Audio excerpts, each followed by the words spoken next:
L'auteur de ce livre, c'est le bien-aimé frère Watchman Nee. Le titre du livre, L'homme spirituel. Nous sommes à la première grande partie de ce livre. Nous sommes au chapitre 3 de cette première grande partie. Chapitre 3, petit 3.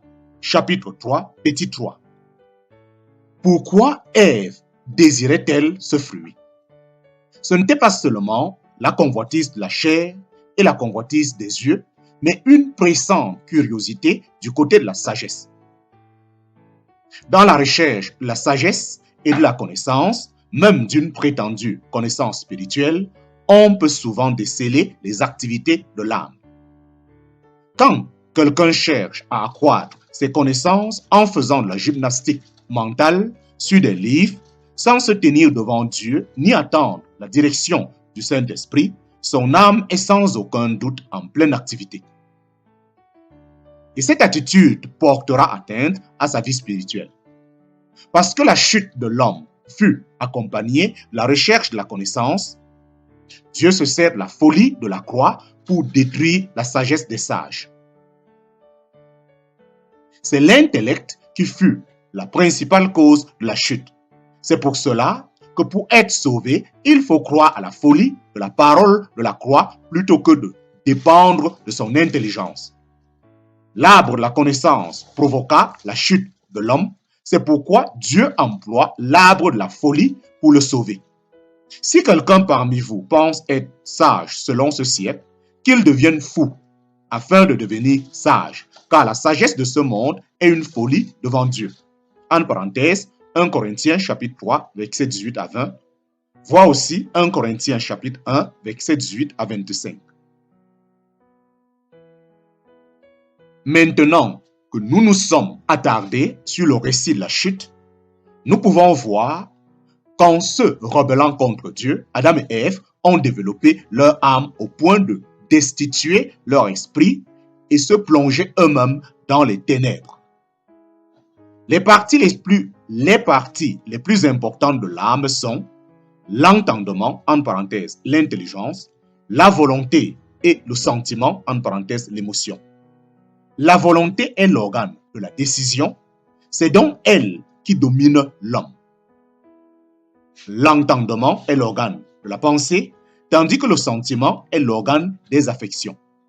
L'apôtre Paul nous dit que ce n'est pas Adam qui a séduit, ce n'est pas Adam qui a été séduit.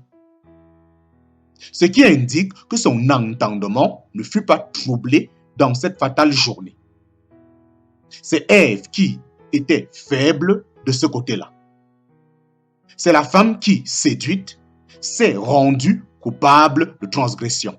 En parenthèse, 1 Timothée chapitre 2, verset 14. Dans le récit de la Genèse, il est écrit « La femme répondit, le serpent m'a séduite et j'en ai mangé. » En parenthèse, Genèse chapitre 3, verset 13. Adam, c'est évident, n'a pas été séduit. Son entendement était net.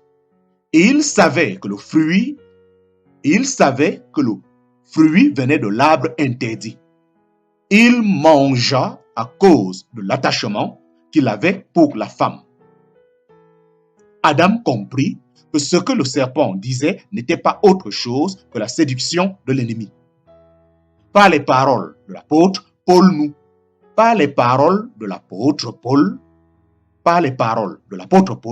nous sommes amenés à voir qu'Adam a péché de propos délibérés.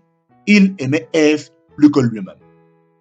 Il en avait fait son idole et à cause d'elle, il n'hésita pas à se rebeller contre le commandement de son Créateur.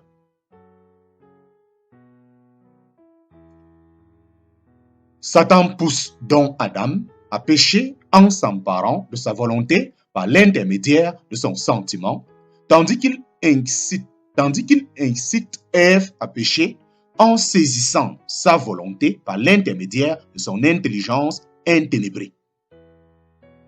Or, quand la volonté, l'intelligence et le sentiment de l'homme eurent été empoisonnés par le serpent, et que l'homme eut suivi Satan au lieu de Dieu, son esprit qui était capable de communier avec Dieu subit un coup fatal. nous pouvons de nouveau voir ici la loi qui gouverne l'œuvre de Satan. Il se sert des choses de la chair, en parenthèse, manger du fruit, pour inciter l'âme de l'homme au péché. Aussitôt que l'âme pêche, l'esprit tombe dans les ténèbres les plus complètes. Il importe de noter soigneusement que c'est dans son âme que l'homme exprime sa libre volonté et use de la maîtrise qu'il détient. C'est pour cela que la Bible déclare souvent que c'est l'âme qui pêche. Dans Michée chapitre 6, verset 7, par exemple, il est parlé du péché de mon âme. Il est parlé du péché de mon âme. Ézéchiel chapitre 18, verset 4 à 20 mentionne l'âme qui pêche. Et dans les livres du Lévitique et des Nombres, il est souvent parlé de l'âme qui pêche. Pourquoi? Parce que c'est l'âme qui choisit de pécher. Notre description du péché, c'est l'acquisition de la volonté dans la tentation. Le péché est un acte qui concerne la volonté de l'âme. L'expiation, par conséquent, doit être faite pour l'âme. L'offrande de l'Éternel pour faire propitiation pour vos âmes. Est-il écrit dans Exode chapitre 30, verset 15. Car l'âme de la chair est dans le sang. Je vous l'ai donné sur l'autel afin qu'il servit de propitiation pour vos âmes.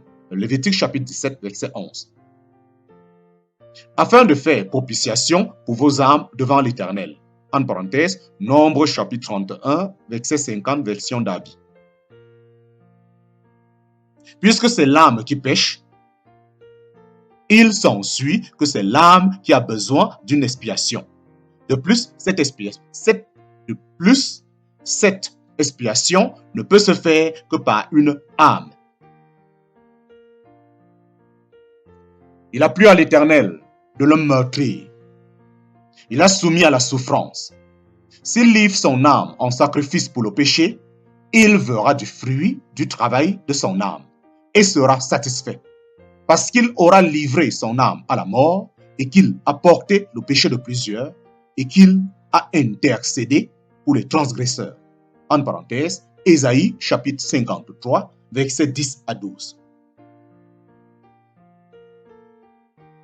En examinant la nature du péché d'Adam, nous découvrons qu'à côté de sa rébellion, il fit preuve d'une espèce particulière d'indépendance.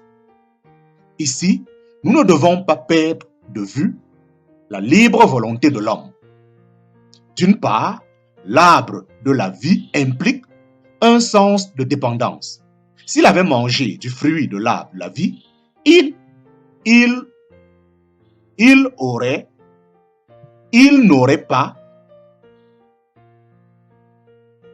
aurait pu avoir part à la vie divine, posséder la vie même de Dieu.